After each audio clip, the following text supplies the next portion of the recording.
Echoes is the latest named content update for No Man's Sky and was released a few days ago. This should be the third chapter of the 4-part story arc and brings much new content to the game. For example, a new NPC race, new customization options, pirate freighter battles, and 2 different types of weapons as well. Most of this content, however, is blocked behind some progression, as you cannot unlock most of the Autophage content if you did not complete several missions. While this can seem a little frustrating, it does make sense to make sure you do not follow this storyline before you have completed some of the foundation lore and understand the actors and the background story better. If you're new to No Man's Sky, or perhaps you have started a new save for this, 3 conditions should be met before the Autophage Quest is triggered. The first condition is for you to have completed the main campaign. This means following the complete Artemis Apollo storyline and finishing the Purge quest that follows right after that. On average, it can take about 4 to 5 hours to complete this whole campaign. The next condition is to have completed the Trace of Metal questline. Trace of Metal, however, is a quest that only gets triggered once you have claimed a settlement and progressed a little into building it up. You should normally be contacted by a settlement after several warps. If I recall correctly, that should be about 15 warps since the start of a game. The final condition is for you to have discovered your first harmonic camp. These camps can be found in dissonant systems on dissonant planets. Harmonic camps can be found in different ways. One of them is by destroying the dissonant drills and claiming an echolocator from them. If you're unsure how to complete both these missions, I will share a few links in the description on this video to get you started. Another thing you should do, if you have not done already, is collect a few recipes from the anomaly. At the back you should find an unmanned terminal to the right where you can find craftables.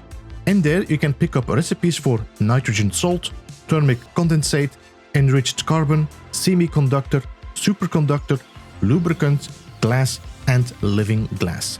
These recipes will be needed to craft some resources to build the staff components later on. Once all 3 mission conditions are met, the Autophage quest should trigger with one of your next warps. There is no requirement to warp to a certain system or using a certain ship. The Autophage questline will start off immediately after the warp with an attempted hijack on your ship. In the communication following, you will have several options to choose from, which normally should not make much difference and all lead to the same outcome. But just in case, here is how I chose my options. View fragmentation map, analyze the block with the weird purple character in it, in my case this was block 2. For each corrupted address, I chose to quarantine it.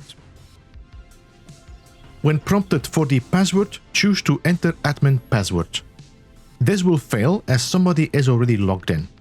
After some dialogue, you will get the option to emergency override. Do that. After you enter the diagnostics, you can now fly towards the beacon. Most likely that will be found in a system nearby, so you will have to warp. Following the marker will drop you next to a harmonic camp. Go and talk to the broken autophage in the tent. Talking to it will not get you any wiser as you cannot understand the language, so first I scan the head. Next, I touch the head. And finally, I offer Atlantidium to it. That will trigger a marker on your HUD, which you can fly towards. Before you do that, however, I would collect the materials and the wheelbarrows, and I would not throw away anything yet. If you find any living slime, runaway mold or vicious flute, keep it for now. At the marker you will find a monolith. Interact with the purple pedestal on its right side and offer it Atlantidium as well. If you're running short of it, you should be on a distant planet, so it should be easy to mine more. Now you can interact with the monolith itself, which will continue the questline. At the monolith you will be able to choose different dialogue options, which you will have to choose all one at a time. Once you have finished speaking with the monolith, you should now have received more knowledge of the Autophage language. You also should have learned to count to 16, so time to go back and talk with the Autophage head. The head will now give you a code which you can enter to unlock. Once the code is entered, you can now have a dialogue with it, which is pretty lengthy, so let us skip that in this guide. Once the conversation is over, you should have received a blueprint for the scan harmonizer. To build it, you will need 3 materials, which should normally be easy to obtain. If you already collected the wheelbarrows, you should have received some vicious flute or living slime. You should be able to refine both of these until they become runaway mold. As you are on a distant planet, it is also the perfect time to go and collect some radiant shards. And I would collect a few of them as you will need at least 1 more later. Another thing I would mine while you're there is more Atlantidium. Once you have all the resources, you can now build and activate the scanner. This will reveal several autophages roaming around the camp. You should speak to all 3 of them. After that, you will be prompted to inform Nada of what you encountered. Nada will not be able to answer you much, but will send you to the construct near Tethys.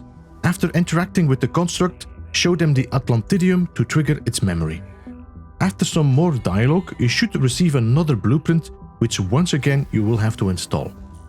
Of all the resources for this blueprint, the living glass might be the most challenging, as you will need to craft lubricant. Next to the construct, you can now find a multi-tool decommissioning station. Here you can scrap multi-tools for units and modules.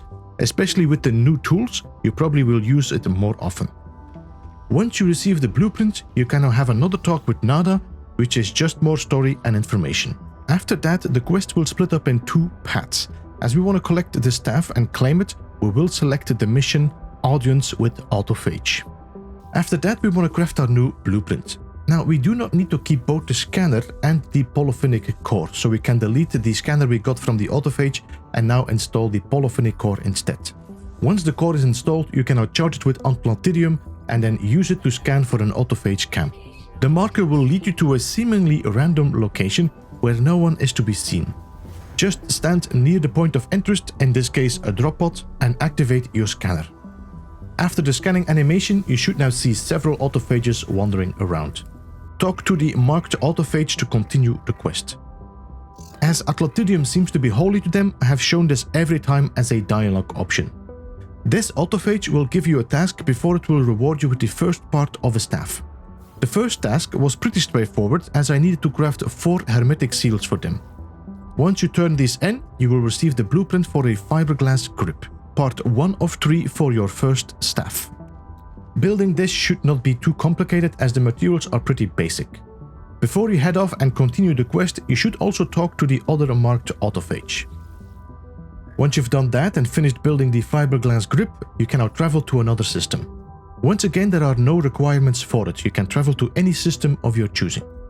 There we can now activate the polyphonic core again to receive a new location for an autophage camp. There are 3 parts for the staff in total, so you will need to complete basic tasks for each of them. To obtain the second part, the Atlantidium chamber, you will need to go and repair a broken down autophage. It will be marked on the HUD. The resources to fix it should be pretty basic. Once the autophage is fixed, return to the camp and collect your second blueprint. The Atlantidium chamber should be pretty easy to build as well, especially if you collected the radiant shards at the beginning of this mission. If you do not have any wiring looms or microprocessor, you can purchase them at the space station. Before heading off to the third system, be sure to have another chat with the marked autophage. After that, we can open the galactic map again and warp to another star system. In the third system, we activate the polyphonic core once more and travel to the marker. This time, the autophage will ask us to go and scrap a crashed ship. Completing this task will give you the final blueprint, which is the concentric transducer, or in other words, the staff's head. The crashed ship should show up as a marker on your HUD. In some cases, the marker might send you to a crash site where there is a pilot or even an empty site, which means there is no ship to scrap. No worries if this happens to you, as the mission will complete with scrapping of any ship, so you can quickly travel to the space station, purchase a low-grade shuttle, scrap it, and that will count as well. If you find a crashed ship at the location, you will need to fix just the pulse engine and the landing gear, and nothing else needs to be repaired. Take off and fly the ship to the space station. Be sure to have a few available slots in your exosuit, as the scrapping will give you some valuables and you will need to deliver that to the autophage. Next to the appearance modifier, you should find the Starship Outfitting Station, which you can use to scrap the ship. In your inventory, you can now see the items you received for scrapping it. Do not sell these, but return to the autophage camp to deliver them. Doing so will complete the final task and grant you the final blueprint. To build the concentric transducer, you will need a superconductor, which can be a little bit of a pain to obtain, especially if you do not have the recipe for it. If you picked up the recipes from the anomaly in the beginning, you should be able to gather all the resources and craft it. But you can also find missions that can give you the superconductor as a reward if you do not feel like the grind. Sometimes these missions can be found in the Nexus at the anomaly, mission agents in outlaw systems, or sometimes even the ones at the regular stations. It is also possible to find some of the components in outpost or trade towers. For example, semiconductors and enriched carbon should be able to be bought, which should make the grind less tedious. There are other ways to obtain the superconductor as well, but this should give you at least a few options. With all 3 staff components crafted, you can now travel back to an autophage camp. If you lost track of the previous one, you can simply use the polyphonic core again to scan for it. Once at the camp location, scan again to reveal it. Normally there should be an autophage synthesis terminal nearby. If it didn't show up with the first scan, you might have to move closer to the center of the camp and activate the scanner once again. Open the terminal and select the second option, Staff Assembly. This will now open a window where you can add all 3 of your components into. Once all 3 components are added, simply choose to assemble. This will open a screen similar to when you purchase a multi-tool, and you can either choose to claim or exchange it. As you can see, my staff is currently C-class, and if you're not happy with that, you can find another terminal and try once again to perhaps get a better rollout. Now, for the sake of this tutorial, I will just take this one. Once you crafted your first staff, you can now go and talk to the nearby autophage, which should complete part 1 of the Autophage Quest. The components for the voltaic staff should be always craftable as you have the blueprints for it. If you, however, would love a different style, you can purchase staff components from the same terminal. These components will cost you void modes. One way to collect void modes is by completing tasks and missions for the autophages. As you can see, apart from standing and language, you will also receive 423 void modes. The terminals will also allow you to purchase different character customization options, and once purchased, these should be cross-save, so you do not need to purchase these for every save. A few things before I leave you to it. When crafting staffs, there seems to be 2 deciding factors for your class, which are the terminal you craft at and the staff's head. There is much more to it than that, and I will work on a quick explanatory guide after this. I hope this guide gave you all or at least most of the information needed to complete the first part of the Autophage Quest. A lot is going on this week, so hopefully I can get some more guides out as soon as possible. Thank you so much for watching, and see you next time. Beeblebum out.